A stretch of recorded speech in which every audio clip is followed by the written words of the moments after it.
আসসালামু আলাইকুম দর্শক, নুরস মমের আরও একটি নতুন পর্বে আপনাদেরকে স্বাগতম। আমার আজকের আয়োজনে থাকছে বাচ্চাদের জন্য খুবই জনপ্রিয় একটি খাবার, আর তা হচ্ছে সুজির রেসিপি। এইভাবে সুজি রান্না করে 6 মাস থেকে 3 বছর বয়সী বাচ্চাদেরকে সকাল অথবা রাতের প্রধান খাবার হিসেবে খাওয়াতে পারবেন। এই সুজিটি বাচ্চারা অল্প পরিমাণে খেলেও অধিক পরিমাণে পুষ্টি পেয়ে যাবে, পাশাপাশি বাচ্চাদের দ্রুত ওজন বৃদ্ধি করতেও সহায়তা করবে। তাহলে এখানে আর কথা না বাড়িয়ে সরাসরি চলে যাচ্ছি মূল রেসিপিতে। পুষ্টিকর এই খাবারটি তৈরি করতে আমাদের প্রথমেই লাগবে গাজর। আমি এখানে অর্ধেকটা পরিমাণ গাজর নিয়ে নিয়েছি। এখন গাজরের ওপরের স্কিনটা খুব ভালোভাবে ছিলে ফেলে দিচ্ছি। আমার যতটুকু প্রয়োজন আমি ততটুকুই নিয়ে নিচ্ছি। এখানে আমি গাজরটাকে আরও অর্ধেক করে নিয়ে নিলাম। এখন একটি ছুরির সাহায্যে গাজরটিকে কুচি কুচি করে কেটে নিচ্ছি। একটু পাতলা করে কাটার চেষ্টা করবেন, এতে করে গাজরগুলো সেদ্ধ হতে সময় কম লাগবে। এখন এই গাজরগুলোকে একটি বাটির মধ্যে তুলে নিচ্ছি। খাবারটি তৈরি করতে আমি আরও নিয়ে নিচ্ছি 2টি কাঠবাদাম এবং 2টি কাজু বাদাম।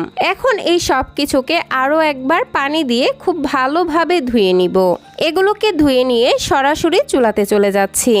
চুলায় একটি প্যান বসিয়ে প্যানের মধ্যে দিয়ে দিচ্ছি পরিমাণ মতো বিশুদ্ধ খাবার পানি।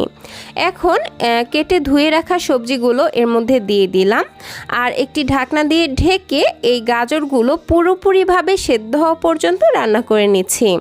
তো ফিরে আসলাম মোটামুটি 7 থেকে 8 মিনিট পর, আর দেখতে পাচ্ছেন গাজরগুলো কিন্তু খুব ভালোভাবে সেদ্ধ হয়ে গেছে আর পানিটাও একদম শুকিয়ে গেছে। এবার কাঠবাদাম দুটোর ওপরের খোসা ছিলে ফেলে দিচ্ছি। সেদ্ধ করার ফলে খুব তাড়াতাড়ি কিন্তু এগুলো ছেলা হয়ে যাবে। এবার একটি কাঁটা চামচের সাহায্যে গাজর এবং বাদামগুলোকে একটি বাটির মধ্যে তুলে নিচ্ছি, কারণ এগুলোকে একটু ঠান্ডা করে নিতে হবে, যেহেতু আমি এগুলোকে ব্লেন্ডারে দিয়ে ব্লেন্ড করব। তো এখানে একটি ব্লেন্ডারের জার নিয়ে নিলাম। এখন এই জারের মধ্যে সেদ্ধ করে রাখা গাজর এবং বাদামগুলো দিয়ে দিচ্ছি, আর ব্লেন্ড করার সুবিধার্থে সামান্য একটু পানিও দিয়ে দিলাম। এখন এগুলোকে ব্লেন্ড করে তারপর ফিরে আসছি। এই তো ব্লেন্ড করে খুবই মিহি একটা পিউরি তৈরি করে নিয়েছি। এবার এই গাজর এবং বাদামের পিউরিটাকে একটা সাইডে রেখে দিয়ে আবারও চুলায় চলে যাচ্ছি। শুকনো প্যানের মধ্যে প্রথমেই দিয়ে দিচ্ছি 2 টেবিল চামচ পরিমাণ সুজি। এটা আমার ঘরে তৈরি সুজি, আপনারা বাচ্চাদেরকে যে সুজি খাওয়ান এখানে সেই সুজিটাই নিয়ে নিতে পারেন। আর একটু কষ্ট হলেও চেষ্টা করবেন বাচ্চাদেরকে ঘরে তৈরি খাবারগুলোই খাওয়ানোর, কারণ বাহিরের খাবার বাচ্চাদের জন্য কতটা স্বাস্থ্যসম্মত বা কতটা নিরাপদ সেটা কিন্তু আমরা কেউই সঠিকভাবে জানি না। তাই বাচ্চার খাবার ঘরে তৈরি করে নেওয়াটাই বেস্ট। তো যাই হোক, সুজিগুলোকে আমি মোটামুটি 1 মিনিটের মতো ভেজে নিয়েছি।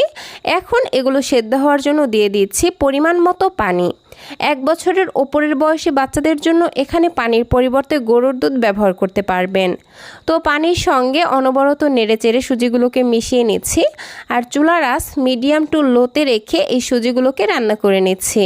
একটু টাইম নিয়ে সুজিগুলোকে সেদ্ধ করে নিতে হবে, কারণ সুজির ভেতরে যদি একটু কাঁচা থেকে যায় তাহলে কিন্তু বাচ্চাদের পেটে সমস্যা হতে পারে, যেমন বদহজম হতে পারে, পেটে ব্যথা হতে পারে।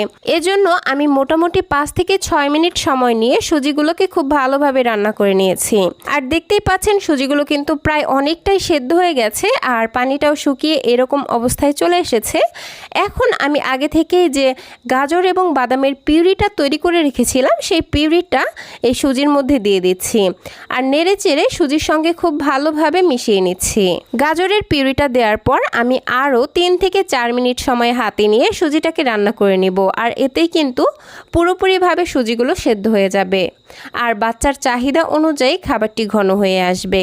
দর্শক, আপনারা নিশ্চয়ই লক্ষ্য করেছেন আমি এই খাবারটিতে কোনো ধরনের লবণ বা চিনি ব্যবহার করিনি, কারণ 1 বছরের কম বয়সী বাচ্চাদের খাবারে কোনো ধরনের লবণ এবং চিনি দিতে নিষেধ করে থাকেন ডক্টরেরা। তবে বাচ্চা যদি একান্তই মিষ্টি ছাড়া খেতে পছন্দ না করে তাহলে এখানে আপনারা মিষ্টির জন্য 2টি খেজুর ম্যাশ করে তারপর দিয়ে দিতে পারেন, এতে করেও কিন্তু খাবারটি অনেকটা মিষ্টি হয়ে যাবে। আর 1 বছরের ওপরের বয়সী পাশাপাশি বাচ্চাদের জন্য এখানে সামান্য একটু তাল মিশ্রি আর সামান্য 1 চিমটি লবণ দিয়ে দিতে পারেন। তো যাই হোক, কথা বলতে বলতে আমার সুজি কিন্তু একদমই রেডি বাচ্চাকে খাওয়ানোর জন্য। আমি ঠিক এরকম ঘনত্বে রেখে চুলা থেকে নামিয়ে নিচ্ছি। আর এই তো তৈরি হয়ে গেল বাচ্চাদের জন্য খুবই পুষ্টিকর এবং মজাদার একটি সুজির রেসিপি। ভিন্নধর্মী এই সুজি বাচ্চারা খেতে খুবই পছন্দ করবে এবং বাচ্চাদের শরীরের প্রয়োজনীয় পুষ্টির চাহিদাও পূরণ করবে ইনশাআল্লাহ। দর্শক, গাজর বাচ্চাদের জন্য খুবই উপকারী একটি সবজি, আর বাদাম তো বাচ্চাদের জন্য সুপার ফুড। তো বুঝতেই পারছেন এই সুজিটি বাচ্চাদের জন্য কতটা বেশি উপকারী হয়েছে। তো দর্শক, এই ছিল আমার আজকের আয়োজন। ভিডিওটি ভালো লাগলে প্লিজ একটি লাইক দিবেন এবং বাচ্চাদের জন্য এরকম আরও নিত্য নতুন এবং সহজ পুষ্টিকর খাবারের রেসিপি পেতে অবশ্যই আমার চ্যানেলটিকে সাবস্ক্রাইব করে বন্ধু হয়ে পাশেই থাকবেন। আজকের মতো বিদায় নিচ্ছি। সবাই ভালো থাকবেন, সুস্থ থাকবেন। আল্লাহ হাফেজ। আসসালামু আলাইকুম।